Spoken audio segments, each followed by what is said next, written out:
Yesterday we had Sri Jagannath Rath Yatra festival being celebrated here in Charlotte, and His Grace Keshav Anand Prabhu gave us a lecture, and today we have him with us, and I'll hand over to Keshav Anand Prabhu to begin the lecture for today. Hare Krishna.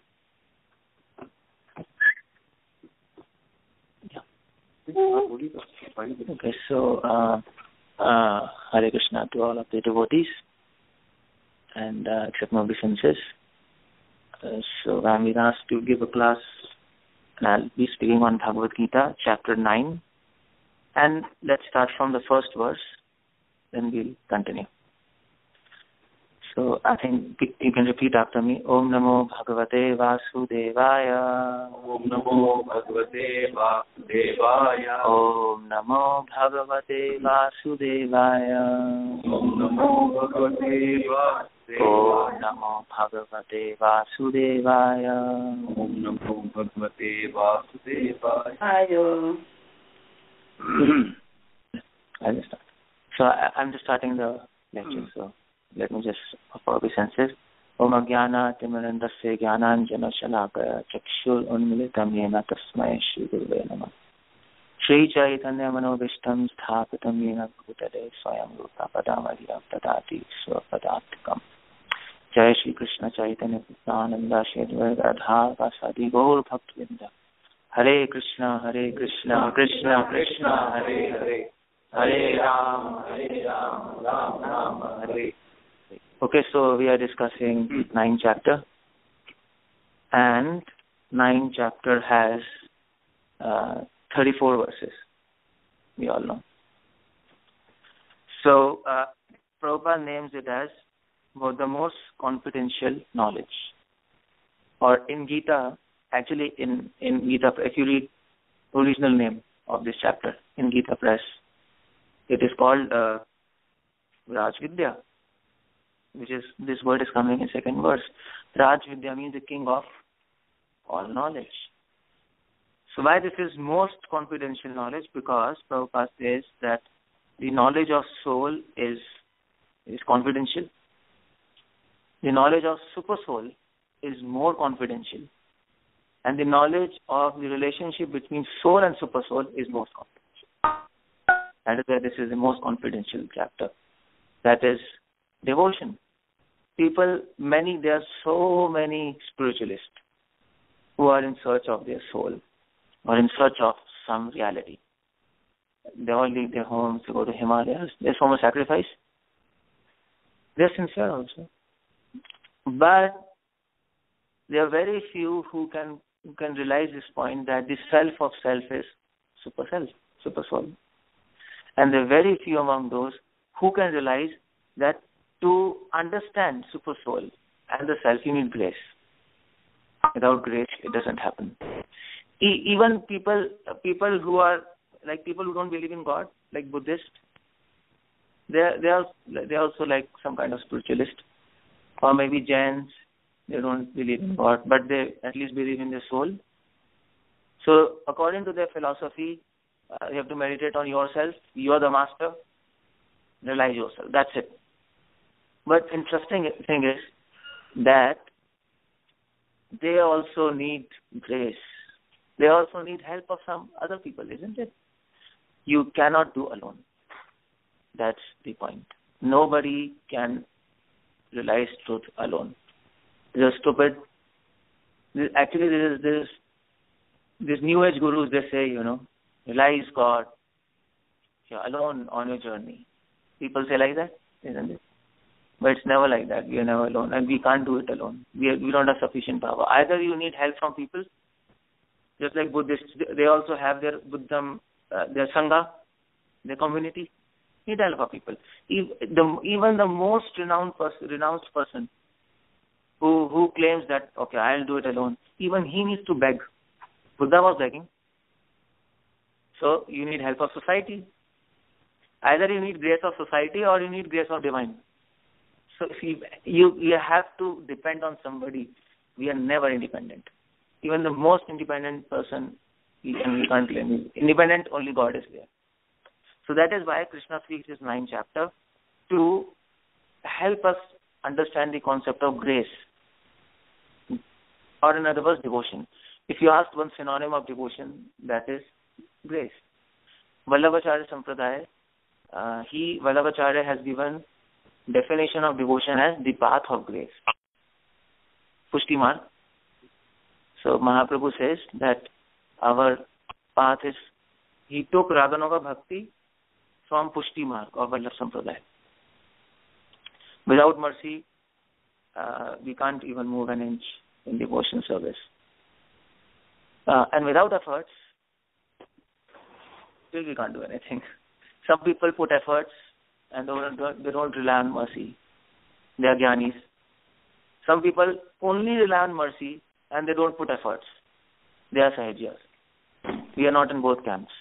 Srila Prabhupada says that Krishna can only be realized solely by his causeless mercy. But he will award mercy when he is satisfied by our sincere efforts. So both things play the role. So that is why Krishna, actually in this chapter, Krishna is helping us understand that although we should put our efforts, but we should always give credit to the mercy of Lord. Isn't it? Just like suppose we are chanting 16 rounds. Who chanted? We chanted. You came here for devotee association. Who came? You came. You put efforts, no? But when Krishna will come and he will ask you, okay, fine. So what have you done for me? What you're supposed to tell him? You'll tell him, Krishna, I didn't do anything from my power. It was your grace. Isn't it? Although we did, but credit we are going to give to Krishna. Why?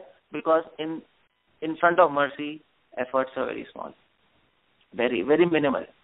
If you are standing on an island, there's ocean all around, isn't it? You might have your small island, but anyway, if you think of an ocean, the island is negligible. It's useless. So similarly, no matter how much efforts we apply, we should never forget to give credit to Krishna. If we give credit to Krishna, Krishna will give credit to us. We'll tell Krishna, it's your mercy. Krishna will tell, no, it's your efforts. He's like that. That is love. So this concept of mercy and efforts, that concept Krishna is explaining in 9th chapter. Always remember that. It's not only mercy, it's efforts also. That is why I've written that book, Mighty Efforts. It's all based on 9th chapter of Bhagavad Gita concept. So what Krishna says, Krishna first, it's interesting, 9th chapter, first verse, Krishna first glorifies his devotion. So Krishna is saying this, people know, idam tu te guhyatamam pravakshayamena suyade jnanam vijnana sahitam yaj gyatva mokshasya shubhat. Krishna says that, my dear Arjuna, because you are my friend, so I'm not translating as it is, you're my friend, I am telling you this most confidential service. That is knowledge. What is that? Devotion. So, see, Krishna is not telling about himself in 9th chapter. He's not telling about devotees, he's telling about devotion. Krishna likes to glorify his devotion. Krishna likes to glorify bhakti. Krishna likes to glorify Radha. But Radha is bhakti. That's our Mahaprabhu's conception, isn't it? So if Krishna is interested to glorify devotion, we should be all the more interested. No, that is preaching. Preaching means glorifying devotion. So we are following in footsteps of Krishna. That's the idea. Krishna is teaching us by this chapter that glorifying devotion will please me more than glorifying me. So he likes, when Bhishma was lying on that battlefield on arrows, or Krishna was saying, he was there sitting in his palace, and Yudhishthira Maharaj came. Early morning, Krishna was meditating. So Yudhishthira Maharaj asked Krishna, whom you are meditating on? Oh, we all meditate on you. And whom we are meditating? Krishna told, I am meditating on Bhishma. Because he is meditating on me now. So Krishna also does meditation. He also chants. We chant Hare Krishna, Krishna chants his devotee's name. He has his own beads and bead back. So that's the idea. Everybody has to do service, even God. So we serve God, God serves His devotees. Everybody has to do service. Nobody can remain without service. It's impossible. If you want to get satisfied, right? If you don't want to get satisfied, you can speculate your own path. That's another point. And it's very easy to understand that you have to serve Krishna. You don't need to read Bhagavad Gita. In one sense, you need knowledge, but it's common sense. You can prove to yourself that God exists. It's very simple. You close your eyes and you think, who are you? You can, in 1 second, you can realize, I'm not this body. It's very easy. It's very easy, actually. If you really think deeply, then everything is changing, isn't it? And we are not changing. Prabhupada says, can you forget yourself? No. This means we are self.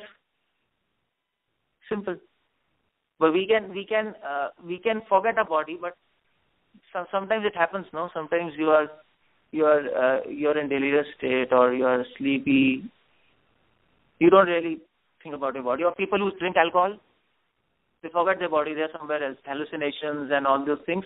It is possible to forget your body by some artificial means, drugs, intoxication, or some coma or delirious state. But it is not possible to forget yourself, at least by a conscious effort. It's impossible. It's impossible. You can do meditation, and sometimes if you do meditation, then you lose sensation of your body. Many meditators, they say, but you don't lose yourself, because we are self, simple.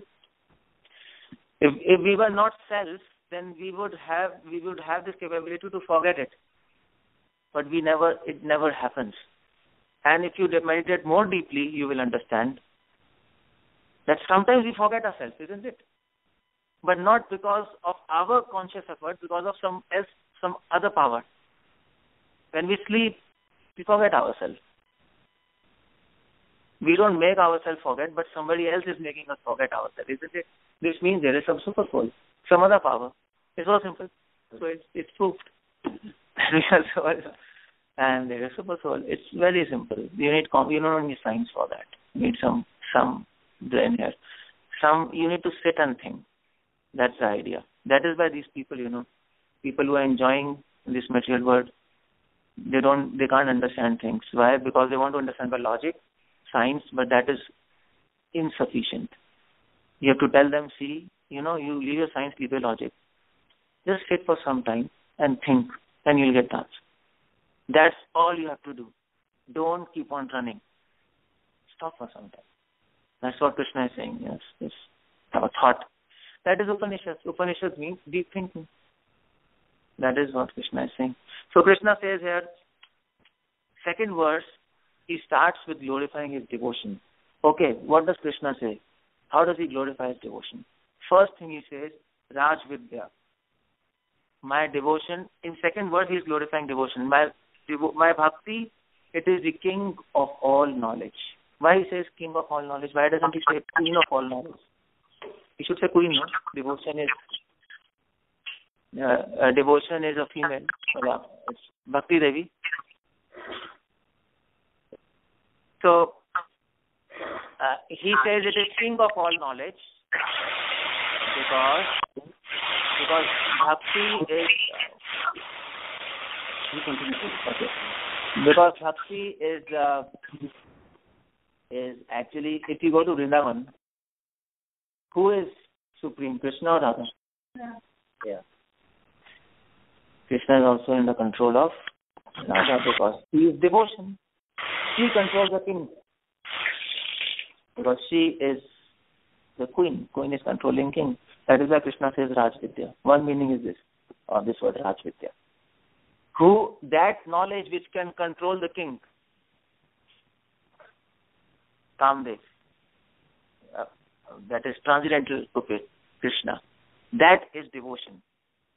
And that devotion can do. That is, one meaning is Raj Vidya. Another meaning, devotion is called Raj Vidya because it is supposed to be with people who are like kings. Devotion is with people who are like kings. And this means devotion manifests in the heart of those people who have all good qualities. Kingly means you have to be great person, no? So devotion will never manifest in those hearts who have bad qualities, demoniac qualities. It never does. You need to have some divine qualities. You need to develop divine qualities. Although by devotion you will automatically get good qualities. That's another thing. But one point you have to remember. After you get good qualities, you have to carry it. That Bhagavatam doesn't say. Bhagavatam says in, I think this is in which canto? 5th canto? Sarva gunai satra samasate sura. That if you do devotion, all qualities of demigods will manifest in your life. Isn't it? That's so okay, fine. So we do devotion, automatically we become good. We see people become good. But the point is, Bhagavatam never says that once you become good, you're always good. No, you have to maintain that. That's on your part. Krishna will give you good qualities, but he wants that you should look after them.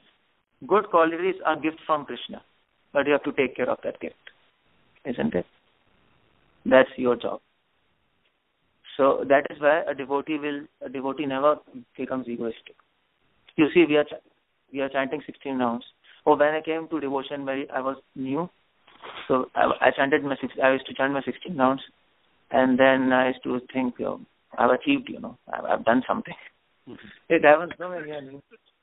And you preach, and then you think, yes, yeah, I'm doing something for Krishna. Oh, that I think Sridhar Maharaj, who left his body, ISKCON. So he was selling once. I was there in Jew. He was selling that when he was new in ISKCON, they used to go in for distribution books, of course. So initially they used to distribute small books, and then they planned for distribution big books, and then a whole set. So Sridhar Maharaj, what he did, he went and he took books one day, and he distributed all books, all sets, in 2 hours. He finished 2-3 hours. Then he was very happy, and he told, see, I have done so much service. I deserve one ice cream. I deserve it. And then he went and he took his ice cream, whatever. So we generally think like that. No, it sometimes comes on its own in our mind. But a real devotee, he will never think like that. He can't. So Prabhupada says, even if he wants to think like that, he will not be able to do that. Because he knows that whatever he's doing, actually we think we are doing, but it doesn't happen like that. Krishna is behind us. But Krishna is so humble, he will never tell, I am doing. This is humility of Krishna. See, Krishna anytime told you that I am giving you power to chant after you chanted. Did you hear a voice? Oh, my dear devotee, I give you the power. He never said. So Vallabhacharya says, this shows that how much Krishna is humble. So much he is doing for us. But not even a single time he said to us, I am doing, give credit to me. Even if you don't give credit, he will do. So you can learn humility from God, from Krishna. You can learn from him. That is why Krishna says, Raj Vidya. Anybody who is a devotee, he will never get ego. He will never become egoistic. Why? Because he knows everything is gift of Krishna. Krishna is giving us gift. He is giving us gift of power, intelligence. The lecture you are hearing, he is giving you the power to hear. How many people are hearing this lecture and they have forgotten that Krishna is giving me the power to hear, understand, and focus? Isn't it? Generally we are thinking, I am hearing now. Everybody. But this is little illusion. There's illusion. Now we have to always remember, just like I am speaking, I am giving lecture, so I must remember that Krishna is helping me to think and process and tell you something. We can't delete Krishna. So pure devotees, they have a keyboard and there is no delete button there. But neophytes, they have a delete button. They keep on deleting things, habit. So better buy a keyboard which doesn't have delete button. It's good to have that. So that is one word. Devotion means Raj Vidya. Next, Krishna says, what is devotion? Devotion means Raj Guhyam. Raj Guhyam, Krishna says, here Prabhupada translates, king of confidential knowledge. Again, Raj Guhyam actually, Guhyam means secret. Guhyam means secret, isn't it? And where secret lies? In the heart. So Krishna says, my devotion lies in the heart of my devotees. If you want to get devotion, you have to go to devotees. There's no other source. No pious credits can help you attain devotion. You might be the best person, but still you might be a demon. Might happen, no? Just like you see in America. People have good etiquettes, isn't it? Definitely. India, if you go, they're like complete nonsense as far as etiquettes are concerned. They'll shower, they will know habits. If you ask some Indians to eat, you will have it. After they go away, your whole drawing room will be full of wrappers and it will be messed up. They don't care. But at least Americans, they have good morality. Every time they'll say, thank you, we are obliged. But at the same time, they're demons. Because they want morals without God. Isn't it? So I was reading a book. Initially, there were theistic people who believed in God. Then there were atheistic who didn't believe in God. And now there is atheism 2.0. So these people say, see, actually, yeah, we don't believe in God, but we should take all good things from religion. Religion has given us so much big temples, so fine arts, and so much morality. We should not leave that. We should be intelligent. We should be to take good things. We need God. We don't need God. That's okay. This atheism 2.0. It looks good, but they're demons actually. So you can be good, but at the same time demon. And you can be the worst person at the same time a devotee. Is there any example for that? Huh? Okay, fine. At least Pitras was externally he was Asur, a demon, but he was a devotee. But is there any other example where he's a really nonsense person, but still he's a devotee? Any example from Bhagavatam? Can you think of that? There are many examples in Puranas, many examples. No, Bali, he's a devotee. He's a Mahajan. So there are many examples in Puranas where people are drunkards, robbers. They will. What's happening? They're complete nonsense, but they became devotees. That's wrong. People say Valmiki was a Thakur previously, and then somebody told, so Daku means in English? Dacoit, yeah. So he was a dacoit, and then Narad Muni came. He asked him to chant Mara Mara because he couldn't chant Ram Ram. So Bhaktivinoda Thakur says this is wrong. This is a myth. This is wrong because first of all, if he was a dacoit, he can't become such a big rishi. Valmiki manifested Ramayana before Ramayana occurred. This normal person, normal human, he can't do. Valmiki, he was almost a Shakti Vishaptar of God, Bhaktivinoda Thakur says.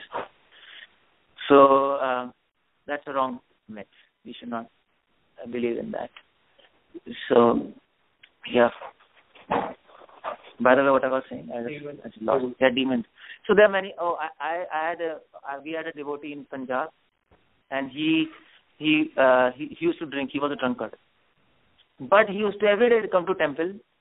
He was a person who was collecting funds for the temple, but he will drink. He couldn't leave drinking. He used to gamble and everything. At the same time, he used to do the maximum service in temple. You see, and there's one person in Punjab where I'm preaching. He is the most pious person of that place. All charities, all hospitals, everything, but he doesn't believe in God. So it happens many times. So that is why Krishna says that devotion lies in the heart of devotees. You can ask me. So the point is, there is no cause of devotion. That's the idea. What is the cause of devotion? If somebody asks, what's the cause of devotion? The cause of devotion is no cause. Actually, it's causeless. Ahituki apradayata. It's causeless. So when you may ask, what does causeless mean? It doesn't make sense, no? Causeless. What's causeless? Causeless means that devotion comes from devotion. Bhaktaya, that Bhagavatam is famous verse, no? Bhaktaya sanjayate bhaktaya. Bhakti comes from bhakti. How did we get bhakti? By associating with?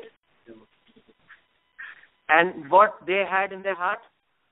Devotion. So we came in contact with devotion and then we got devotion. How did they get? Because they came in contact with devotion in the heart of some other devotees. And how they? So devotion. So everything starts from devotion. Just like if you have a candle and you have flame, and then from one candle you light another candle. So what was the cause of this flame? Previous flame. What was the cause of that fire? Without fire you can't have fire. You have to have some fire, isn't it? So that is why bhakti is called as causeless. That is why Krishna glorifies bhakti as Rajpuyam. It is the king of all secret. It lies in the heart of devotees. It is secret there. It's lying there. If you want to attain devotion, go to devotees. And, okay, you might tell me, okay, fine. After getting devotion, then we don't need devotees. You got it? Then, okay, fine. My purpose is solved. Okay, that's all. So, even after attaining devotion, why do you want to associate with devotees? What's the cause? To maintain. To carry it forward. Still you need devotees, their help. And also, first is to maintain, we need devotee association. Second, any other reason? That's maintain. Yeah, it comes in that. To not lose it. Yeah, okay. That's also same, to not lose it, something like that. To relish devotion, that Mahaprabhu says. To relish. You can't relish devotion alone. It's impossible. You need devotees. Bodhanta parasparam. Tushanti cha ramanti cha. Krishna says, you need devotees to relish. You can stay alone. You can advance if you are super strong. To some level, of course, after a level you need devotees. But you can't relish. That's the idea. You can relish somewhat, you can think, but you can't relish as you're relishing with devotees. It's impossible. So that is what Krishna says, Rajguru. The second adjective to devotion, glorification. Third, Krishna says, now the question comes, okay, Arjuna says to Krishna, okay, fine, your devotion is the king of all knowledge. It is the most secret, lies in the heart of devotees. So my question is, how does devotion purify a person? That's the question. I get devotion from devotion. It comes in my heart and I get purified. What's the mechanism? Krishna says, Arjuna, you listen. My devotion is pavitram. Pavitram, Prabhupada translates as the purest. So pavitra means purity. So my devotion, okay, let me ask. How does a devotion purify a devotee? How does it purify the heart of a devotee? What's the science behind that? What is happening? That's the question. You become more humble, more tolerant. That's what my question is. How do you become more humble and more tolerant? So that's the question, no? How do you become humble and tolerant? Anyway. Little. I think there's something wrong to tell him.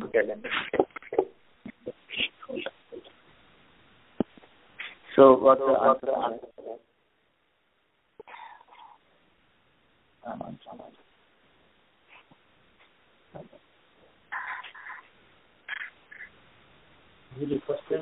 Purify